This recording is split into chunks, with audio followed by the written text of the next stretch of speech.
دیکھیں میرے بھائیوں، پہلے تو میں کیٹاگوریکلی آپ کو بتا دوں، مکافات عمل کا جو ایشو ہے، یعنی دنیا میں کسی چیز کا اللہ کی طرف سے بدلہ ملنا، آخرت میں تو ظاہر ہے ملنا ہی ملنا ہے، وہ تو ایک یونیورسل ٹروتھ ہے۔ اس حوالے سے اللہ تعالیٰ کا جو اصول ہے وہ آپ سمجھ لیں۔ سورہ الزمر کی آیت نمبر ہے 7۔ اعوذ باللہ من الشیطان الرجیم، بسم اللہ الرحمن الرحیم۔ یہ آپ کو پوری کی پوری ڈاکٹرن کلیئر کر دے گی۔ ان تکفروا فإن اللہ غنی عنکم، اگر تم ناشکری کی روش اختیار کرو گے، کفر کرو گے، تو بے شک اللہ تعالی غنی ہے، اسے کسی کی کوئی پرواہ نہیں۔ لیکن یہ نہ سمجھ لینا کہ آپ جو مرضی کرتے رہو۔ ولا یرضی لعبادہ الکفر، لیکن اپنے بندوں کے معاملے میں اللہ تعالیٰ کبھی راضی نہیں کہ کوئی اس کا ناشکرہ بنے، اس کا کفر کرے۔ وَإِن تَشْكُرُوا يَرْضَهُ لَكُمْ، اور اگر تم شکر گزاری کی روش اختیار کرتے ہو تو یہی وہ پسند کرتا ہے۔ پورا دین شکر گزاری ہے نا، اللہ نے جو نعمتیں دی ہیں وہ اللہ کے کاموں میں لگائی جائیں۔ وَلَا تَزِرُ وَازِرَةٌ وِزْرَ أُخْرَىٰ، اور کوئی بوجھ اٹھانے والی جان کسی دوسرے کے اعمال کا بوجھ نہیں اٹھائے گی۔ یہ ہے وہ کانٹے کی بات، کوئی کسی کے اعمال کا ذمہ دار نہیں ہو سکتا۔ ثم الى ربکم مرجعکم، پھر تمہیں لوٹ کر اپنے رب کی طرف جانا ہے۔ فینبئکم بما کنتم تعملون، پھر وہ تمہیں بتا دے گا جو کچھ تم دنیا میں اعمال کیا کرتے تھے۔ انہ علیم بذات الصدور، بے شک وہ تو سینوں کے چھپے ہوئے رازوں کو بھی جاننے والا ہے۔ تو اس آیت کی روشنی میں ایک بات پتہ چل گئی کہ ہر شخص اپنے اعمال کا خود جواب دہ ہے، کسی دوسرے کے اعمال کا بوجھ اس نے نہیں اٹھانا۔ خواہ کوئی پیر آپ کو یہ لارا لگائے ہوئے ہے کہ میں بوجھ شیئر کر لوں گا، تو وہ بالکل غلط کہہ رہا ہے۔ اور خواہ کوئی برا آدمی جو ہے وہ یہ سمجھتا ہے کہ میرے گناہوں کا بوجھ میری اولاد اٹھا لے گی، تو ایسا نہیں ہوگا۔ اولاد ماں باپ کا نہیں اٹھا سکتی، ماں باپ اولاد کا نہیں۔ البتہ ایک ایکسیپشن ہے، جس نے گمراہی کی پیشوائی کی ہے، گمراہی کو جاری کیا ہے، چاہے ماں باپ ہوں چاہے اولاد ہو، تو وہ بھگتے گی۔ اس کی سپورٹ میں سورۃ النحل کی آیت نمبر 24 اور 25 ہے، بالکل واضح ڈاکٹرن موجود ہے۔ وَإِذَا قِيلَ لَهُم مَاذَا أَنزَلَ رَبُّكُمْ، اور جب ان سے کہا جاتا ہے کہ تمہارے رب نے کیا نازل کیا، قَالُوا أَسَاطِيرُ الْأَوَّلِينَ، تو یہ کہتے ہیں تو اگلے لوگوں کی کہانی ہے، نعوذ باللہ۔ لِيَحْمِلُوا أَوْزَارَهُمْ كَامِلَةً يَوْمَ الْقِيَامَةِ، یہ اس لیے کہ قیامت والے دن یہ پورے کا پورا بوجھ اٹھائیں گے ان برے اعمال کا۔ وَمِنْ أَوْزَارِ الَّذِينَ يُضِلُّونَهُمْ بِغَيْرِ عِلْمٍ، اور یہ بوجھ ان کا بھی اٹھائیں گے جن کو انہوں نے بغیر علم کے گمراہ کیا۔ أَلَا سَاءَ مَا يَزِرُونَ، آگاہ ہو جاؤ کتنا ہی برا بوجھ ہے جو یہ اٹھا رہے ہیں۔ یعنی جو گمراہی کے پیشوا ہیں، جنہوں نے لوگوں کو گمراہی کے اوپر چلایا ہے، ان لوگوں کا وبال جو ہے نا وہ پیشوا بھی اٹھائیں گے۔ اس کا یہ مطلب نہیں کہ ان پہ نہیں ہوگا، ان پہ اپنا بوجھ ہوگا لیکن دوسروں پر ڈبل ہو جائے گا۔ جس طرح کہ سورۃ الاحزاب کے آخری رکوع میں آتا ہے کہ اے اللہ، ہمارے بزرگوں نے، ہمارے بڑوں نے ہمیں گمراہ کیا، انہیں دگنا عذاب دے۔ تو یہ نہیں، وہ خود بھی آگ میں ہوں گے، وہ کہیں گے ان کو ڈبل دے، ان کی وجہ سے ہم گمراہ ہوئے۔ جن کے لیے یہاں پہ دنیا میں لوگوں سے لڑا کرتے تھے، جن کو چندے کھلایا کرتے تھے، جن کے لیے مر مٹنے کے لیے تیار ہو جاتے تھے، قیامت والے دن کہیں گے کہ اللہ ان کو ڈبل عذاب دے، ان کی وجہ سے ہم گمراہ ہوئے۔ تو یہ ایکسیپشن ہے کہ اگر کسی شخص نے دنیا میں گمراہی کو عام کیا تو وہ جتنے فالوورز ہیں ان کا وبال بھی اٹھائے گا کمبائنڈ فارم میں، اور فالوورز کے اپنے وبال میں بھی کمی نہیں ہوگی۔ تو یہ مکافات عمل اس اعتبار سے ہوگا کہ انہوں نے وہ بوجھ اٹھانا ہے۔ اب رہا آخرت کے اندر مکافات عمل کا ایشو، تو یہ یاد رکھیے گا، قرآن حکیم میں یہ ٹاپک کئی جگہ ڈسکس ہوا ہے۔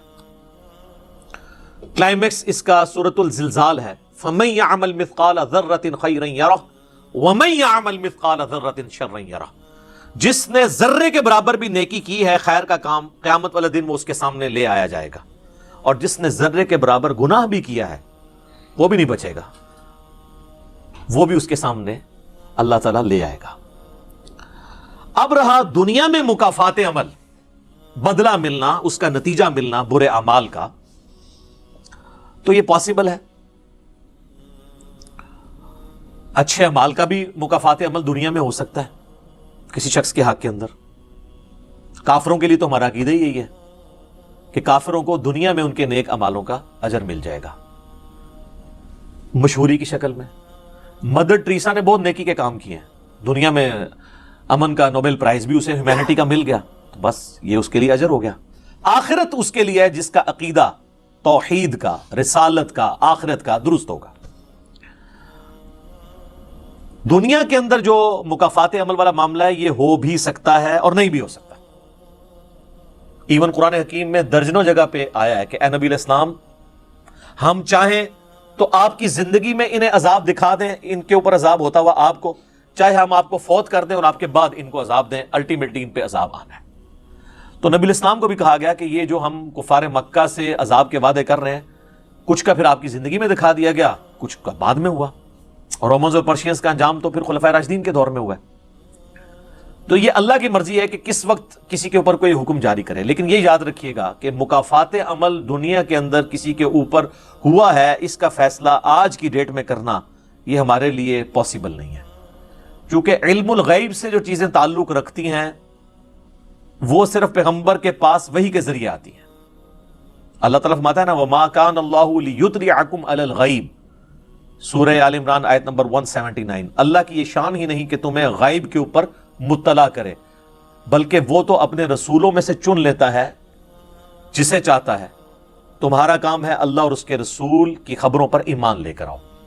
آج کی ڈیٹ میں آپ کسی کے لیے نہیں کہہ سکتے، ورنہ تو ایک فرقے والا کہتا ہے کہ یہ عذاب میں آیا ہوا ہے، دوسرا فرقہ والا کہتا ہے کہ چونکہ اللہ کا محبوب بندہ ہے اس لیے جیل میں گیا. یہ جب علماء جیل میں جاتے ہیں تو آپ دیکھ لیں بالکل متضاد آراء آتی ہیں، تو یہ تو کوئی کنفرم ہی نہیں کر سکتا. ہاں نبی علیہ السلام دنیا میں موجود ہوں تو پھر وحی کی تائید کے ذریعے کسی کے بارے میں کیا جا سکتا ہے. آج کی ڈیٹ میں اگر کسی کے اوپر کوئی تکلیف آئی ہے تو ہمارا ایٹیچیوڈ یہ ہونا چاہیے کہ ہم اسے آزمائش ہی ڈکلیئر کریں گے، مکافات عمل نہیں کہہ سکتے. ہمارے پاس کیا دلیل ہے اس چیز کی؟ اور یہ اکثر لوگ مولا علی کا قول پیش کرتے ہیں رضی اللہ تعالیٰ عنہ علیہ السلام کہ وہ کہتے ہیں کہ جس تکلیف کے نتیجے میں تم رجوع اللہ کرو تو سمجھ لو کہ یہ اللہ تعالیٰ کی طرف سے آزمائش ہے، اور جس تکلیف کے نتیجے میں تم اللہ تعالیٰ کی طرف رجوع نہ کرو تو یہ سمجھ لو کہ یہ عذاب ہے. یہ بھی بالکل غلط ہے، مولا علی کی طرف جھوٹا قول منسوب ہے، قرآن کی ڈاکٹرن اسے سپورٹ نہیں کرتی. قرآن میں تو اللہ تعالیٰ بار بار یہ کہتا ہے کہ ہم تکلیفیں اس لیے دیتے ہیں تاکہ تم اللہ کی طرف پلٹ آؤ، اور اس کو عذاب سے تعبیر کیا گیا. وہ آیت میں ڈسکس کر لوں گا، پہلے اس طرف آ جائیں کہ جو ہمیں دنیا میں تکلیفیں آتی ہیں یہ مکافات عمل بھی ہوتا ہے. اس کی سپورٹ میں سورہ الشورى کی آیت نمبر ہے 30، پارہ نمبر 25 کے اندر. اعوذ باللہ من الشیطان الرجیم، بسم اللہ الرحمن الرحیم. وما اصابکم من مصیبت فبما کسبت ایدیکم، اور جو تمہیں جو بھی مصیبت پہنچتی ہے تو یہ تمہارے اپنے ہاتھوں کی کمائی ہے. وَيَعْفُو عَنْ كَثِيرٍ، اور بہت کچھ تو ہم ویسے ہی معاف کر دیتے ہیں. تو اللہ تو ہمارا کہ تمہیں جو تکلیف پہنچتی ہے یہ تمہارے اپنے کرتوت ہیں جن کی وجہ سے تمہیں تکلیف پہنچتی ہے. لیکن یہ آج کی ڈیٹ میں آپ ہر چیز کے بارے میں یہ نہیں کہہ سکتے. البتہ ہمارا ایٹیچیوڈ یہی ہونا چاہیے کہ ہم کہیں کہ میری گناہوں کی شامت اعمال ہے، بجائے یہ کہنے کے کہ کئی لوگ ہیں وہ کہتے ہیں پتہ نہیں منو کہڑے گناہوں کی سزا مل رہی ہے، میں تے کدے کسی نے کچھ نہیں کیتا. یہ وہ لوگ کہہ رہے ہوتے ہیں جن کی وجہ سے ہزاروں لوگ افیکٹی ہوتے ہیں اور انہیں یہ نہیں پتا ہوتا کہ انہوں نے دنیا کے ساتھ کیا کیا ہوا ہے. یہ تو بہت متکبرانہ جملہ ہے کہ میں نے کبھی کوئی گناہ کیے ہی نہیں، پتہ نہیں مجھے کس گناہ کی سزا مل رہی، میں نے تو کچھ کیے ہی نہیں، نعوذ باللہ. ایسا نہیں ہے میرے بھائی، یہ اتنا آسان معاملہ نہیں ہے. صحیح مسلم میں ایک حدیث ہے، حدیث قدسی، بڑی لمبی ہے، مشکات میں بھی آپ کو اذکار والے چیپٹر کے اندر دوسری جلد میں مل جائے گی. اس کے اینڈ پہ الفاظ ہیں کہ جب کبھی بھی تجھے کوئی خیر پہنچے تو اس پر میرا شکر ادا کرنا، اور جب برائی پہنچے تو اپنی ذات کو ملامت کرنا. یہ مسلمان کا ایٹیچیوڈ ہونا چاہیے کہ تکلیف کے نتیجے میں انسان یہی کہے کہ مجھے میرے اعمال کی سزا مل رہی. یہ اپنے لیے، کسی کو نہیں آپ کہہ سکتے. اور جو خیر پہنچے آپ نے کہنا یہ میرے اللہ کا فضل ہے. اس میں یہ نہیں کہنا کہ میرے نیکیوں کی جزا مجھے دنیا میں مل رہی ہے. عاجزی کی طرف جانا ہے آپ نے. ایک اور آیت ہے سورہ الروم میں، پارہ نمبر 21 میں 41 نمبر آیت ہے. ظہر الفساد فی البر والبحر بما کسبت ایدی الناس، فساد پھیل گیا ہے خشکی میں بھی اور تری میں بھی، سمندروں میں بھی، لوگوں کے اعمال کے سبب. لِيُذِيقَهُمْ بَعْضَ الَّذِي عَمِلُوا لَعَلَّهُمْ يَرْجِعُونَ. اور یہاں پہ وہ فلسفہ بھی بیان ہو گیا. اس کے ذریعے ہم چاہتے ہیں کہ ہم انہیں مزہ چکھا دیں بعض کو بعض کا، ان کے اعمال کا، تاکہ یہ ہماری طرف لوٹ آئے.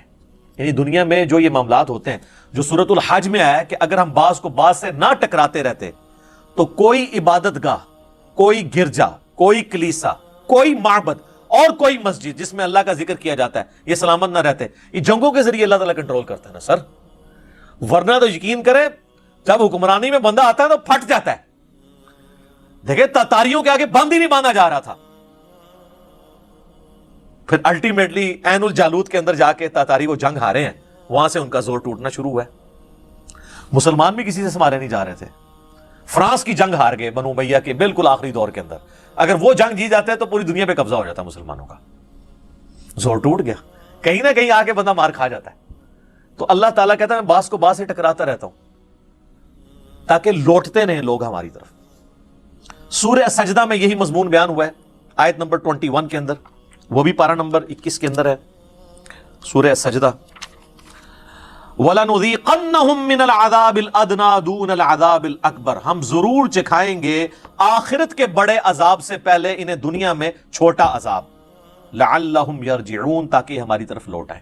یعنی اللہ تعالیٰ تکلیف کا مقصد یہ بتا رہا ہے کہ اللہ کی طرف لوٹو.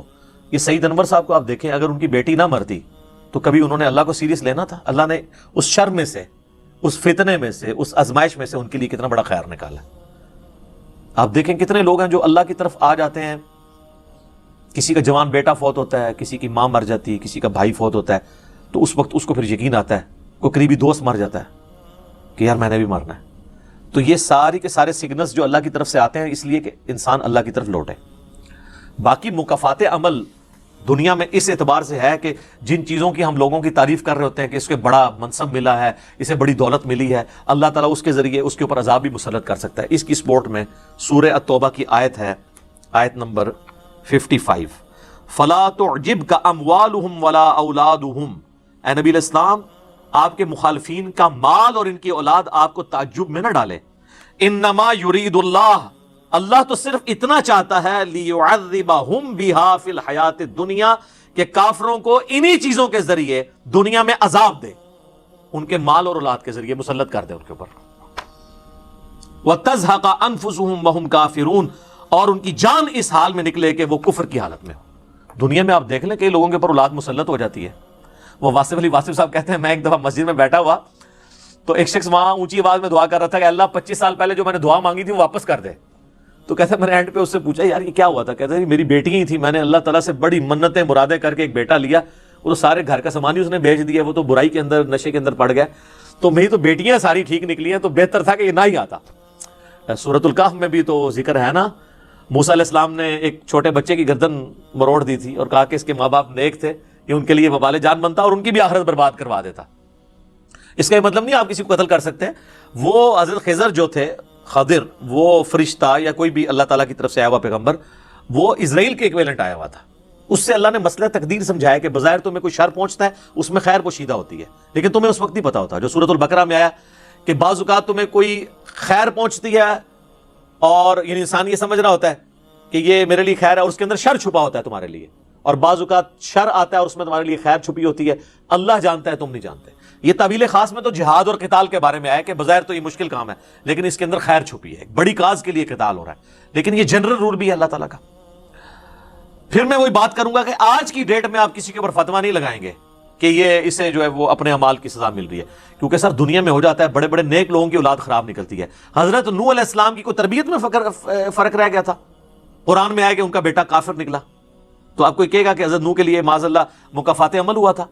حضرت نوح اور لوط علیہ السلام کی بیویاں کافرہ تھیں، قرآن میں آتا ہے، اور اللہ تعالیٰ آتا ہے کہ ان کے خامند ان کو اللہ کے عذاب سے نہیں بچا سکے. تو اب یہ کہیں گے کہ مکافات عمل ہو رہا ہے؟ نعوذ باللہ، یہ تو بہت بڑا دعویٰ ہے. اللہ تعالیٰ اس چیز کو نہیں مانتا. اور یہ جو بعض لوگ پلی لیتے ہیں نا جی، وہ سورۃ البقرہ میں ضربت علیہم الذلہ والمسکنہ، یہودیوں پہ تو اب قیامت تک کے لیے ذلت اور مسکنت ہے. اس کا مطلب قطعاً یہ نہیں ہے کہ کوئی یہودی جو ہے وہ اگر خود حق قبول کرنا چاہتا ہے، آج کی ڈیٹ میں بھی کئی یہودی مسلمان ہوئے عیسائی، تو وہ اب اس کے اوپر مسلط ہوگی یہ ذلت، اب اس کو حق نصیب ہی نہیں ہوگا.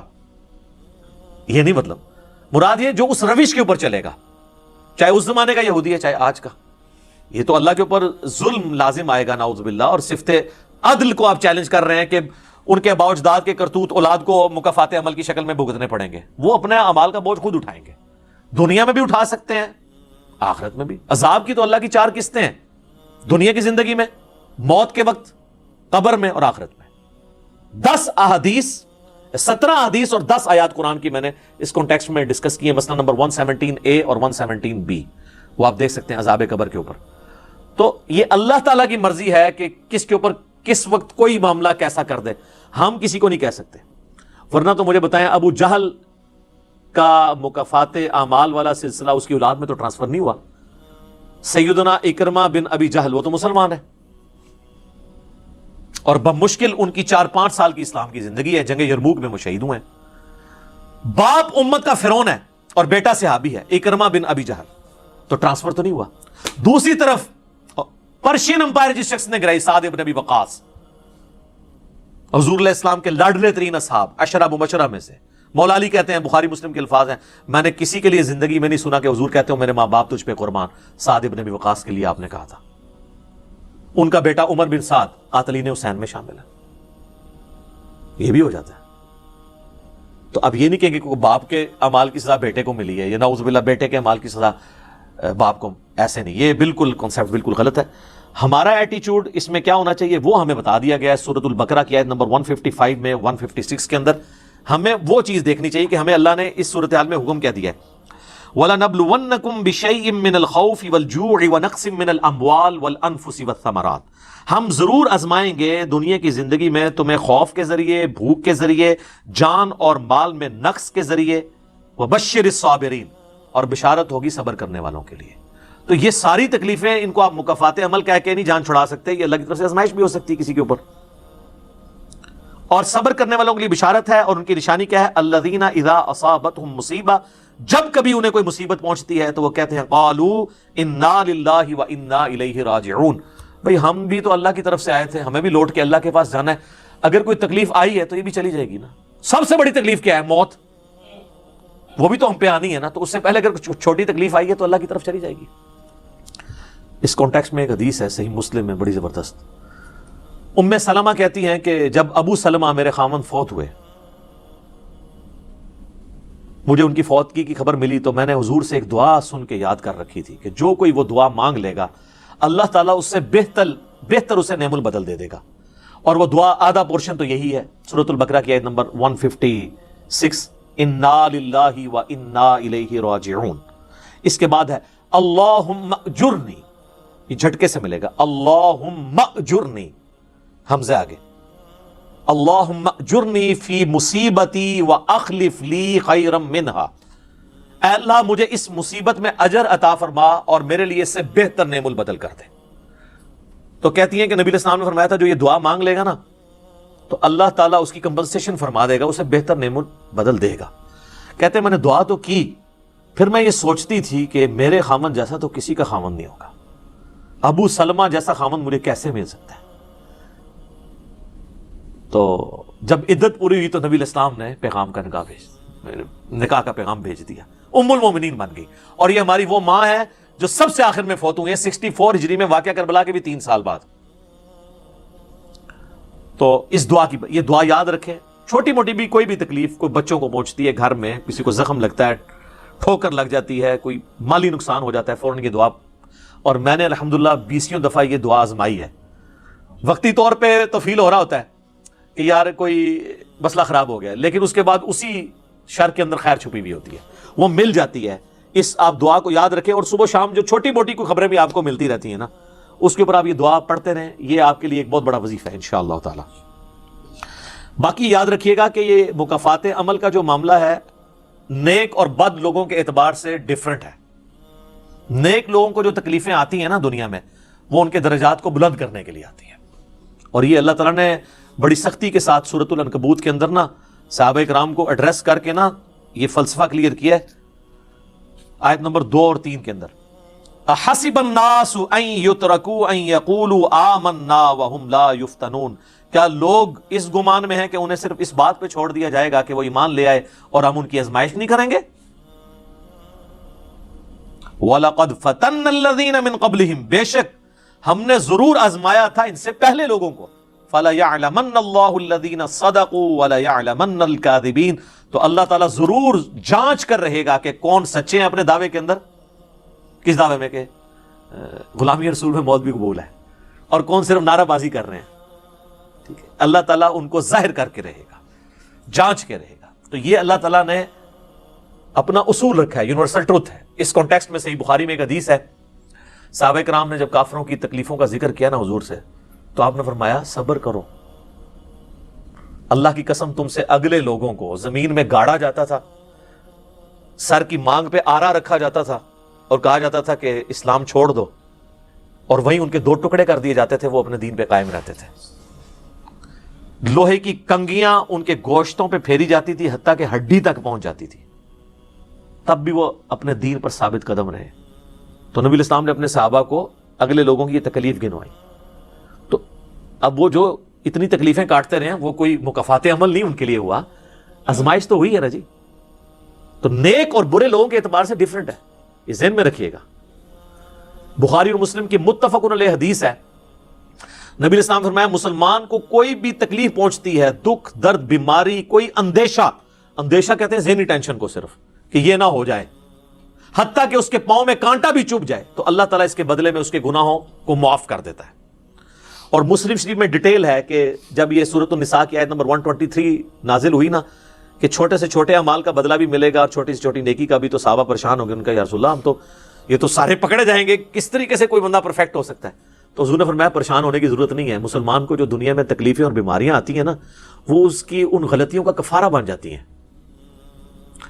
حتیٰ کہ جامعہ ترمذی میں، ابو داؤد میں ایک حدیث ہے، نبی علیہ السلام نے فرمایا کہ دنیا میں سب سے زیادہ تکلیفیں انبیاء کو آتی ہیں. تو کیا انبیاء پہ مکافات عمل ہو رہا ہوتا ہے؟ نعوذ باللہ. اس کے بعد ان پہ آتی ہیں جو ان کے بعد اللہ تعالیٰ کو سب لوگوں سے بڑھ کے محبوب ہوتے ہیں. آپ نے صحابہ کا بھی نام نہیں لیا، فرمایا جو بھی، وہ اس زمانے میں بھی ہو سکتا ہے، آج کے زمانے میں بھی. کیونکہ بعض اصحاب تو ایسے ہیں جنہوں نے کفر کی زندگی میں بھی موج کی ہے اور اسلام کی زندگی میں موج کی ہے، وہ تکلیفوں سے گزرے ہی نہیں ہیں. اچھا، اور پھر فرمایا اس کے بعد وہ لوگ ہیں جو اس کے بعد اللہ کو سب سے بڑھ کر محبوب ہوتے ہیں. حتیٰ کہ انسان پہ تکلیفیں آتی رہتی ہیں اور اس کی موت کا وقت آ جاتا ہے اور اللہ تعالیٰ اسے پاک و صاف کر کے دنیا سے اٹھا لیتا ہے. یہ جو لوگ کہتے ہیں نا یار وہ موت کے وقت فلانے کے ساتھ، یار وہ احمد دیدہ صاحب 9 سال تک قومے میں رہے ہیں، اتنی اسلام کی انہوں نے خدمت کی، ہزاروں عیسائیوں کو مسلمان کیا، لاکھوں مسلمانوں کے ایمان کی حفاظت کا سبب اللہ نے ان کو بنایا، لیکن وہ 9 سال تک قومے کی حالت میں رہے، 1996 سے لے کے 2005 تک. تو کوئی کچھ کہتا تھا جی یہ وہ، جی وہ عیسائی بھی ان کو کہتے تھے دیکھو جی اس کو بدوا لگ گئی اور یہ وہ ہو گیا، گستاخ ہے، یہ ہے وہ ہے. تو یہ تو کوئی طریقہ نہیں ہے. اس طریقے سے جنید جمشید صاحب جب شہید ہوئے تو آپ دیکھ لیں ان کے مخالفین نے ان کے بارے میں کیا بات کی. اور سر صحابہ کرام کو تو رومن امپائر کی بیٹل فیلڈز کے اندر تیل کے کڑاؤں میں روسٹ کیا گیا ہے، تو آپ کیا کہیں گے نعوذ باللہ ان کے ساتھ یہ کچھ ہو گیا؟ ابو عبیدہ ابن جرح، معاذ ابن جبل لاڈلے ترین صاحب ہیں، طاعون کے مرض میں شہید ہوئے ہیں، اور طاعون میں اتنے بڑے بڑے پھوڑے جسم کے اوپر نکلتے ہیں. آپ تو سمجھتے ہیں کہ صحابہ کرام جو ہے وہ بڑے سکون سے بیٹھتے ہوں گے اور پھر کلمہ پڑھتے ہوں گے، ساتھ ہی ایسے روح پرواز کر جاتی ہوگی. حضرت حمزہ ابن عبد المطلب کا مسلح ہوا ہے، سید الشہداء ہیں. حضرت حسین علیہ السلام کے ساتھ جو کچھ کربلا میں ہوا ہے. تو نیک بندوں اور عام بندوں کے اعتبار سے اس کا حکم ڈیفرنٹ ہے. نیک بندوں کے درجات بلند ہوتے ہیں. حسین ابن علی سے اتنی بڑی قربانی نے اللہ نے لی کہ قیامت والے دن ان کو جنتی نوجوانوں کا جو سردار ہونا ہے اس کو جسٹیفائی کیا جائے کہ آؤ جی حسین جیسی ہے کسی قربانی، بنا دینا ہے سردار، آ جاؤ لے کے آؤ. کوئی کھڑا ہو سکتا ہے؟ ابھی تک 1500 سال میں تو نہیں کوئی دعویٰ کرے گا کھڑا ہونے کا. تو اللہ تعالیٰ نیکیوں کو جسٹیفائی بھی کرواتا ہے، وہ مکافات عمل نہیں ہو رہا ہوتا.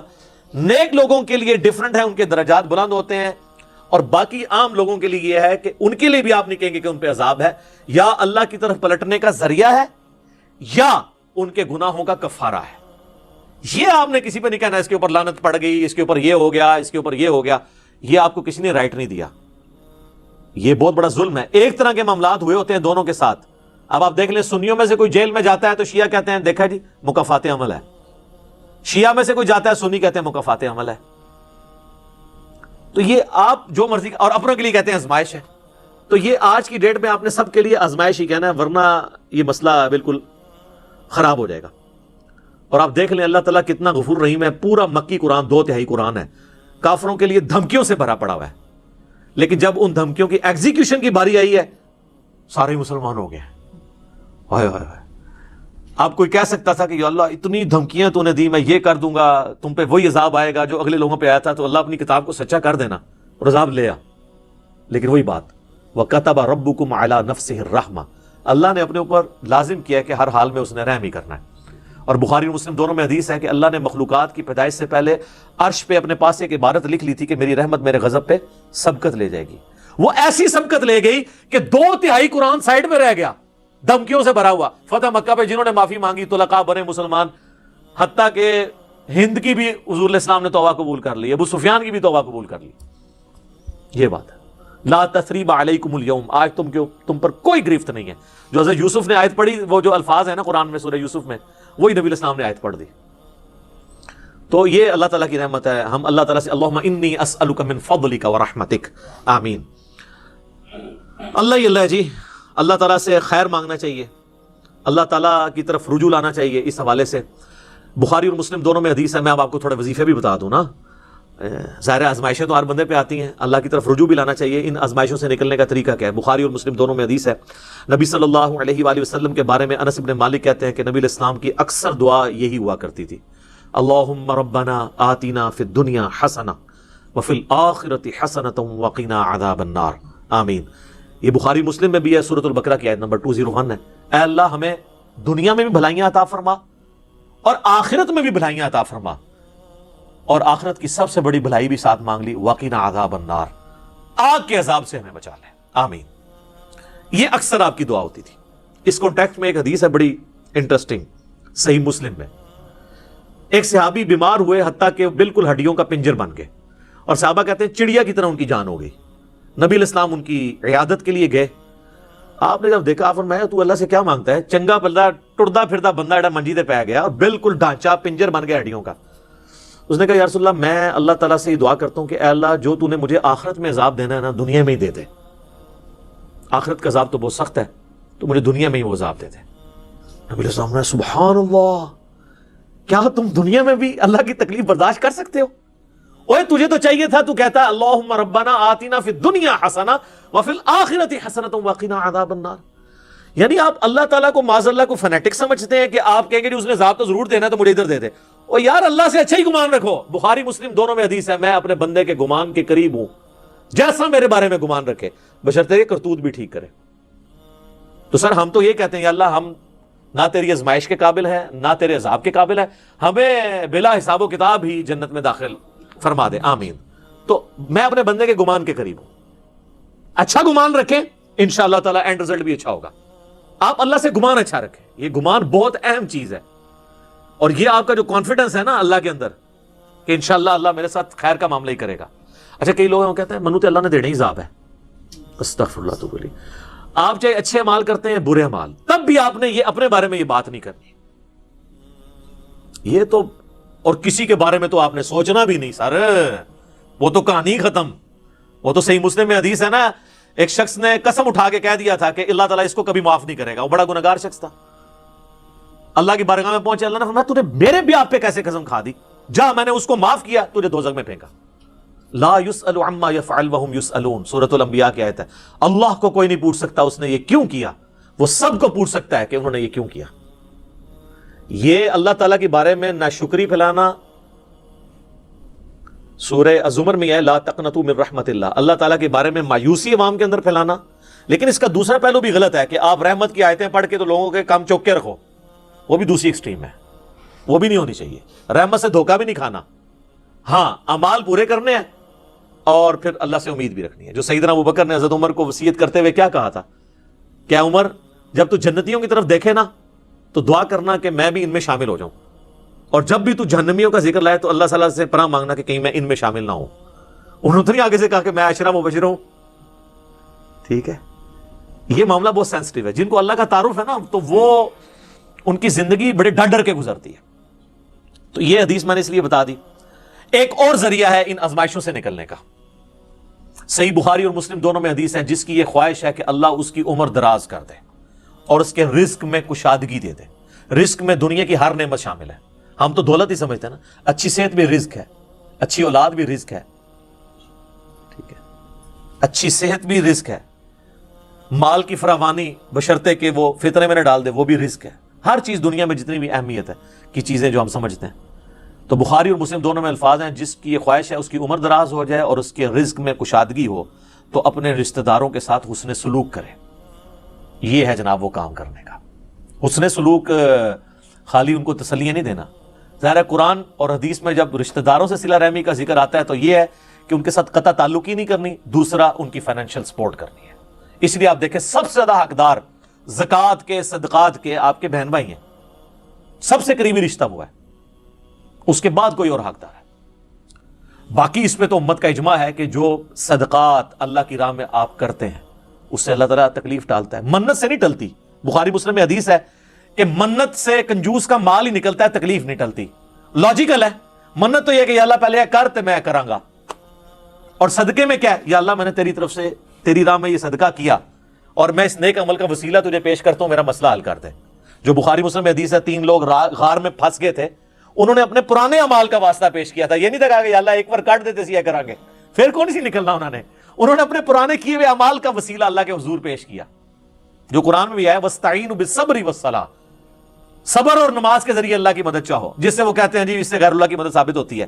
تو کوئی کہتا ہے المدد یا صبر, المدد یا نماز, اور اس کا مطلب ہے صبر اور نماز سے اللہ کی مدد, کیونکہ آگے آتا ہے ان اللہ مع الصابرین, بے شک اللہ تعالیٰ صبر کرنے والوں کے ساتھ ہے. تو نیک اعمال کا وسیلہ آپ اللہ کے حضور پیش کریں. تو صدقہ اور خیرات کرنا یہ اللہ تعالیٰ کی طرف سے آئی ہوئی تکالیف کو, بلاؤں کو ٹال دیتا ہے. ایک چٹکلا عرض کر دیں. صدقہ وہ چیز ہے جو بلا کو کھا جاتی ہے,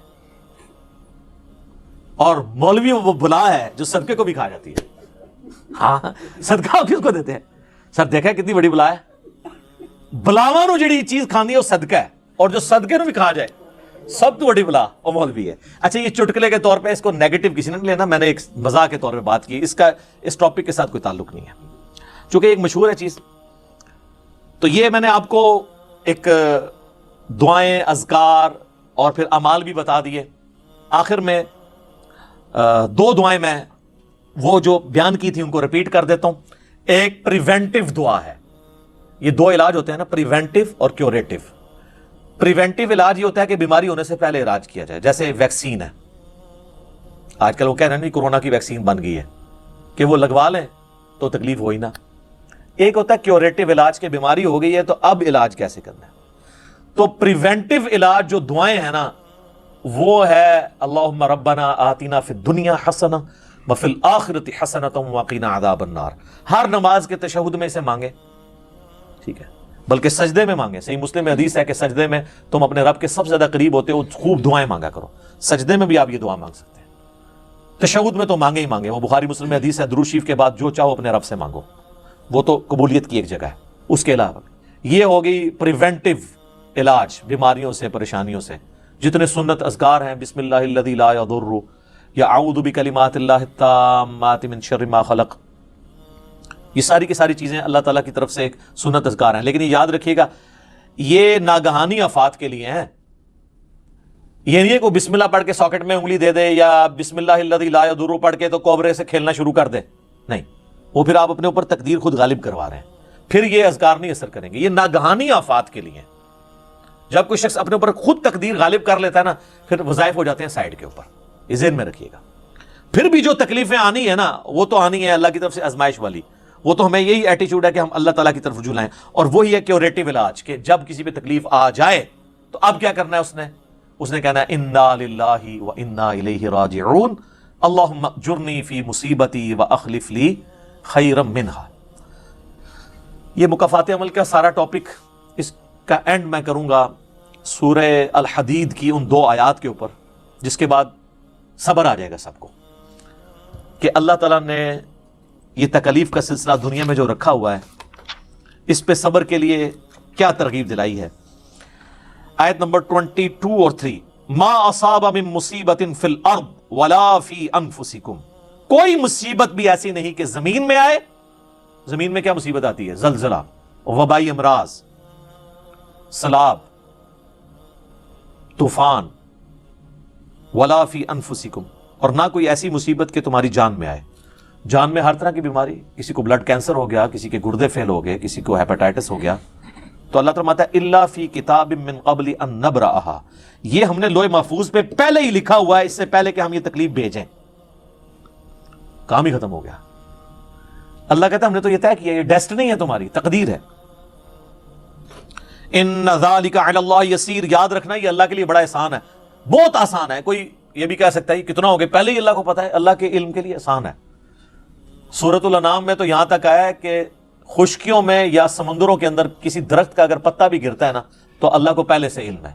اور زمین کی گہرائیوں میں کوئی دانہ بھی پھوٹتا ہے نا وہ پہلے. اب ظاہر ہے ہمارا ذہن تو اس ڈیٹے کو سمجھ نہیں سکتا، بلکہ آج ہم نے لیپ ٹاپس میں، ہارڈ ڈسک میں وہ ڈیٹا سٹور کر لیا ہے جو 8 سے 100 سال پہلے کا انسان اس کو ماننے کے لیے تیار نہیں ہوگا کہ یہ ٹچ سکرین موبائل کیا کر سکتا ہے، اتنی دور بات کر سکتے ہیں. وہ تو اس کو بھی ماننے کے لیے تیار نہیں ہوں گے. لیکن ہو گیا نا، یہ انسان کو اللہ نے ترقی کرائی ہے، تو اللہ کا علم تو بہت کامل ہے. لِكَيْ لَا تَأْسَوْا عَلَىٰ مَا فَاتَكُمْ، یہ ہم نے اس لیے کیا، یعنی ہم نے تقدیر میں پہلے یہ چیزیں لکھی تھی تاکہ تم مت افسوس کرو اس چیز پہ جو تم سے چھین لی جائے. وَلَا تَفْرَحُوا بِمَا آتَاكُمْ، اور اس پہ شیخی مت بگاڑنا جو اللہ نے تمہیں دیا ہے. اللہ کسی سے لے کے ازماتا ہے تو کسی کو دے کے بھی ازماتا ہے. وَاللَّهُ لَا يُحِبُّ كُلَّ مُخْتَالٍ فَخُورٍ، اور اللہ تعالیٰ پسند نہیں کرتا ہر شیخی بگاڑنے والے کو، جو بات بات کے اوپر شیخی بگاڑتا ہے. کسی کے پاس اگر کوئی اللہ کی طرف سے نعمتیں ہیں تو وہ اللہ کا شکر ادا کرے، اور اگر کسی کے اوپر آزمائش کا وقت ہے تو وہ اللہ کی طرف رجوع لائے. اس لیے تو نبی علیہ السلام نے فقر کی زندگی گزاری ہے نا سر. پریکٹیکلی آپ نے ثابت کیا ہے فقر کی زندگی گزار کے کہ آپ اس امت کے لیے رول ماڈل ہیں. بخاری مسلم دونوں میں حدیث ہے. ہم عائشہ کہتی ہیں بعض اوقات 1 مہینہ 2-3 مہینے بھی گزر جاتے تھے. ہمارے گھر 2 کالی چیزوں پہ گزارا ہوتا تھا، کھجور اور پانی پہ، اور وہ بھی ٹنوں ٹن نہیں، 2 کھجوریں صبح 2 شام، 1 میٹھا پانی کا پیالہ صبح اور 1 شام. چولہا نہیں گھر میں جلتا تھا. بخاری اور مسلم دونوں میں حدیث ہے نبی علیہ السلام دعا کرتے تھے اے اللہ محمد اور آل محمد کو بس اتنا ہی دینا کہ ان کے روح اور جسم کا رشتہ چلتا رہے، بس سبسسٹنس لیول کے اوپر. صحیح بخاری میں حدیث ہے ابو ذر غفاری کہتے ہیں نبی علیہ السلام نے مجھے کہا وہ ابو ذر دیکھ رہے وہ سامنے احد پہاڑ؟ تو کہتے ہیں میں ذہن میں پلان کرنا شروع ہو گیا کہ مجھے حضور کسی کام سے بھیجنے لگے، تو میں نے سوچا میں اتنے بجے جاؤں گا، اس طرح واپس آؤں گا.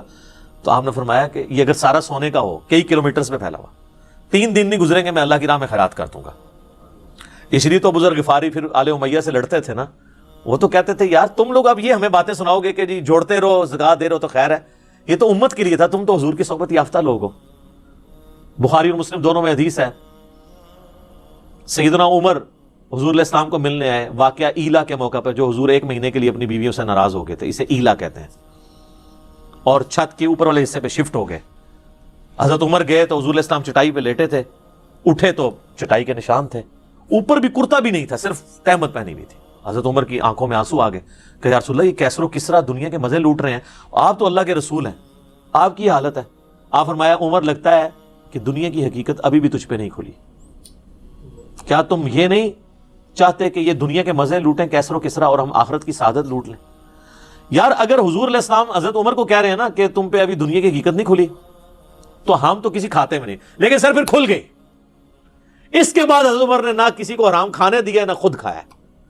کتنے خزانے آئے ہیں رومنز اور پرشینز کے، کسی کی جرت نہیں تھی کہ کوئی اس میں سے اس طریقے سے نہ حق لے لے. وہ پہ پریکٹیکلی ثابت کیا انہوں نے. باقی مال سے تو پیٹ نہیں بھرتا. بخاری مسلم میں حدیث ہے حضور علیہ السلام نے سورۃ التکاثر پڑھی، الہاکم التکاثر حتی زرتم المقابر. پھر حضور نے کہا کہ ابن آدم کہتا ہے میرا مال میرا مال میرا مال، حالانکہ تیرا مال تو وہ ہے جو تو نے کھا کے ختم کر لیا یا پہن کر بوسیدہ کر لیا، باقی تو تیرے پچھلوں کا مال ہے وہ رسا کا. انسان کھا پی سکتا ہے یا استعمال کر سکتا ہے، چاہے کپڑے ہوں چاہے گھر ہو، وہ بھی لباس میں ہی آتا ہے نا، شیلٹر ہے نا، باقی تو تیرے پچھلوں کا مال ہے. بخاری اور مسلم دونوں میں حدیث ہے نبی علیہ السلام نے فرمایا انسان کے 3 دوست ہیں، ایک ہی ساتھ جاتا ہے 2 باہر رہ جاتے ہیں، اس کے رشتہ دار اور مال باہر رہ جاتے ہیں، اعمال ساتھ جاتے ہیں. امال میں مال بھی جا سکتا ہے اگر اللہ کی راہ میں خرچ کیا ہوا ہے.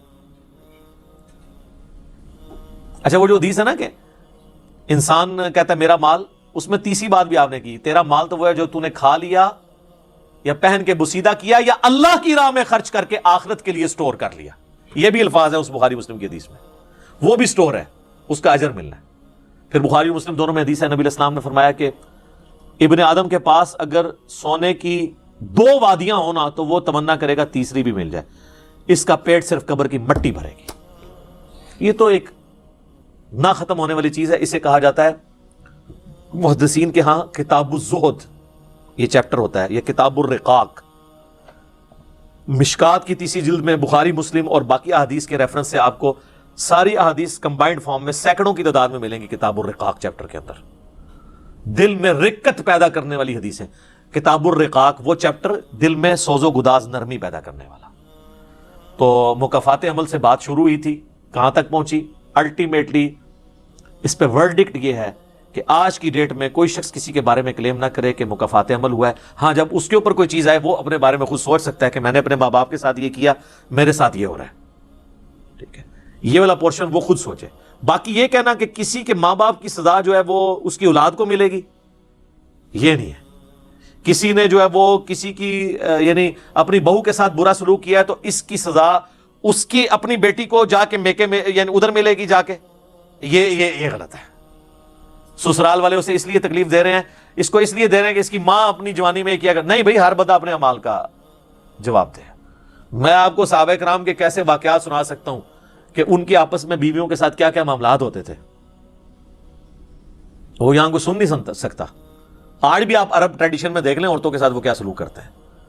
تو وہ اس طرح کی چیزوں کا آپ نے پلی نہیں لینی کہ اس کو کس چیز کی سزا مل رہی ہے، نعوذ باللہ. باقی نیک بندوں کے لیے درجات کی بلندی کا ذریعہ ہے آزمائشیں آنا. برے لوگ بھی اس اعتبار سے کہ میرے اعمال کی شامت ہے اور میرے گناہ معاف ہو جائیں گے اور میں اپنی اصلاح بھی کر لوں. کسی کے بارے میں کوئی ورڈکٹ نہ دیں، اپنے اوپر ضرور لاگو کر لیں. تو یہ مکافات عمل ایک ڈیفیکلٹ ٹاپک ہے، اس کے بارے میں لوگ مختلف باتیں کرتے ہیں اور کچھ سے کچھ رزلٹ نکالتے ہیں. باقی ظاہر ہم زندگی میں ایسے معاملات دیکھتے ہیں کہ جنہوں نے کسی کا مال دبایا ہوتا ہے، ہتایا ہوتا ہے، مرنے سے پہلے ان کے ساتھ وہ کچھ ہو جاتا ہے. اور اگر آپ ہماری پالیٹکس میں دیکھ لیں تو مکافات عمل آپ کو نظر آئے گا. یعنی اس وقت جو موجودہ حکومت ہے، جب یہ اپوزیشن میں جو کچھ کرتی تھی وہی کچھ اب ان کے ساتھ اپوزیشن والے کر رہے ہیں. کل کو یہ دنیا میں یہ چیزیں نظر آ رہی ہوتی ہیں، لہٰذا یہ ایک قانون ہے، لیکن یہ ایسا یونیورسل قانون اس طرح نہیں ہے کہ ضرور ایسے ہوگا. یہ ذہن میں رکھیے گا. مشرف نے جو ظلم کیا لال مسجد میں، ضروری نہیں ہے کہ اس کو ہر ایک چیز کا عذاب دنیا میں مل جائے. ہٹلر نے اگر 6 لاکھ یہودی قتل کیے ہیں، ویسے 60 لاکھ کہتے ہیں چلو محتاط 6 لاکھ، دنیا کی کوئی عدالت اسے 6 لاکھ دفعہ موت دے کے سزا نہیں سنا سکتی زندہ کر کے دوبارہ. اللہ تو کر سکتا ہے نا، وہ اس نے ناحق کیا. یہودیوں سے ہماری دشمنی اپنی جگہ، لیکن یاد رکھیے گا یہودیوں کو جو قتل کیا ہٹلر نے وہ ریلیجس ہونے کی وجہ سے کیا. آج بھی دیکھ لیں وہ کتنے ریلیجس ہیں اپنے باطل دین کے اوپر. جس طرح آج ہمیں فنڈامنٹلسٹ اور بڑے یعنی آرتھوڈاکس کہا جاتا ہے، ان کو اس زمانے میں کہا جاتا تھا کہ ماڈرن دور میں یہ چل نہیں سکتے، یہ بڑے مذہبی لوگ ہیں. جو کچھ آج ہمارے ساتھ یورپ اور امریکہ میں مسلمانوں کے ساتھ ہو رہا ہے، یہ کچھ اس زمانے میں ان کے ساتھ کیا جاتا تھا. ان کو مذہب کی پاداش میں قتل کیا گیا تو ظلم ہوا. ہم تو کنڈیم کرتے ہیں، کوئی بھی کرے. تو یہ دنیا میں اب کوئی ہٹلر نے تو خود ہی اپنے آپ گولی مار کے مار لیا تو اس کو تو مکافات عمل کوئی نہیں ہوا. لیکن مکافات عمل فی دنیا نہیں ہے، صرف مکافات عمل ہے. اتنا آپ ٹرم رکھیں کہ مکافات عمل کا مطلب ہے کہ اعمال کا نتیجہ نکلنا ہے، اس کا بدلہ ملنا ہے. دنیا میں مل سکتا ہے، آخرت میں بھی مل سکتا ہے. آخرت کے بارے میں تو کنفرم ہے، جس کو دنیا میں ملا آخرت میں تو ملنا ہی ملنا ہے. فَمَن يَعْمَلْ مِثْقَالَ ذَرَّةٍ خَيْرًا يَرَهُ وَمَن يَعْمَلْ مِثْقَالَ ذَرَّةٍ شَرًّا يَرَهُ. ذرے کے برابر بھی نیکی کیا تو بھگتے گا، ذرے کے برابر گناہ بھی کیا وہ بھگتے گا. دنیا میں بھگتے گا، اگر دنیا میں نہ بھگتا تو آخرت میں تو بھگتے گا. یہ کوئی پیٹ رول نہیں ہے کہ دنیا میں ضرور آئے گا، یا دنیا جس کی بہت اچھی گزری ہے لہذا اس نے کوئی دنیا میں برا کام ہی نہیں کیا لہذا بڑی اچھی گزر گئی ہے دنیا. نہیں. اور اللہ معافی دے، جس کو دنیا میں عذاب مل گیا وہ تو کم عذاب ہے، آخرت کا عذاب تو بہت سخت ہے. بخاری مسلم کی حدیث ہے کہ جہنم کی آگ جو ہے دنیا کی آگ سے 70 گنا تیز ہے. تو اگر دنیا میں کسی کی مکافات عمل میں جان چھوٹ جاتی ہے نا، اسے توبہ نصیب ہو جاتی ہے یا وہ اپنی تکلیف کاٹ لیتا ہے تو وہ پھر بھی کچھ بہتر رہ گیا. اور اگر دنیا کسی کی اچھی گزری ہے، وہ سمجھتا ہے کہ میں آگے بھی دوئیں جہانی مٹھے باؤ، انج نہیں ہوئے گا. آخرت تو پھر اللہ نے اپنا نام ہی کیا رکھا ہے، لمن الملک اليوم للہ الواحد القہار. آج کس کی بادشاہت ہے؟ ایک اکیلے قہار کی جو سب پہ چھایا ہوا ہے. آخرت کے دن اللہ نے اپنا نام ہی القہار رکھا ہے. تو ہم اللہ تعالیٰ سے دعا کرتے ہیں اللہم اجرنا من النار، اللہم انی اعوذ بک من عذاب جہنم، ربنا اننا آمنا فاغفر لنا ذنوبنا وقنا عذاب النار، اللہم انی اعوذ بک من عذاب جہنم، ربنا اصرف عنا عذاب جہنم ان عذابها کان غراما، اللہم ربنا آتنا فی الدنیا حسنہ وفی الآخرة حسنة وقنا عذاب النار، اللہم احسن عاقبتنا فی الامور کلها واجرنا من خزی الدنیا وعذاب الآخرہ، آمین ثم آمین. ٹھیک ہوگا جی.